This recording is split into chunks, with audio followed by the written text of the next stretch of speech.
It was a hot, sunny day in the middle of July in Holland, Michigan. I pulled into my parents' driveway, where I could see my dad wearing a Washington Redskins shirt and hat. I saw my high school principal, Mr. Stahl, and his 3 boys, all of whom had NFL trading cards for me to sign. There was a rider with a bag slung over his shoulder waiting to interview me. There was a time when I didn't see myself playing college football, much less the scene that is now before me. It has been a wild and certainly unexpected journey that has landed me in the NFL with the Washington Redskins. Less than 3 months ago, I sat in my parents' family room and took a phone call from Washington Redskins head coach Mike Shanahan, telling me that they were going to select me with their next pick in the NFL draft. My heart sank. I had had very little interaction with the Redskins in the days leading up to the draft, and they had already used the 2nd overall pick to select their franchise quarterback, Heisman Trophy winner Robert Griffin III. Out of 32 NFL teams, I figured they were the 32nd most likely to draft me. I was polite to Coach Shanahan, but shocked. I hung up the phone and said to my family, "The Redskins are going to take me." Rather than the celebratory scene I'd dreamed about, there was a quiet somberness that filled the room. I wouldn't even have the opportunity to compete for the starting job. A moment later, an NFL official stepped to the podium and said, "With the 7th pick of the 4th round, number 102 overall of the NFL draft, the Washington Redskins select Kirk Cousins, quarterback, Michigan State." And just like that, my life had changed, and the NFL draft moved on to the 103rd pick. It was a chilling reminder of the fact that professional football is a business, and they're not in the business of making me feel happy. My family and I sat there in silence.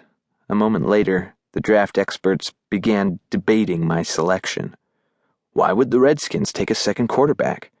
Based on their discussion, it sounded like I was going to be the most controversial pick of the draft. My family and I had been praying for months that God would put me where He wanted me. We had released the draft process to Him. Now, like so many times before, I would have to put my words about trusting God into action. As I stepped out of my car, I could hear my dad telling Mr. Stahl's boys about the severe burns I had received when I was 19 months old. In a freak accident, Kirk pulled a pot of boiling water over on himself and severely burned his chest, stomach, upper arms, and underarm areas. After 2 weeks in the hospital, the doctor told Kirk's mom and me that he should be all right, although he may never be able to throw a ball properly. Time will tell as he grows if his range of motion will be limited due to the severity of the burns, the doctor said. My chest, upper arms, and underarm areas were classified as 3rd-degree burns. Considering this doctor's statement, the fact that I played college football and will now, Lord willing, be making a living throwing the football is a miracle reflecting God's healing power. Trusting God has been a lifelong theme. I certainly felt the struggle to trust Him on draft day. While the experts droned on about my unexpected selection, which was later in the draft than I thought it would be, Kyle broke the family room silence. "Why are we disappointed?" he asked. "We should be thrilled. Kirk was just drafted to play in the NFL." Kyle was right. It was time to trust God that He had answered our prayers and that He had, in fact, placed me with the Washington Redskins by His design. This wasn't the first time I had to trust God despite the way everything looked around me. Let me go back a few years to where the act of trusting God began for me. My family moved to Holland, Michigan, as I was starting 7th grade. Holland is a town that's famous for something called the Tulip Festival, its proximity to Lake Michigan, and family values. All of that to say, it's not famous for football. My parents had enrolled me, Kyle, and Carolyn into Holland Christian schools.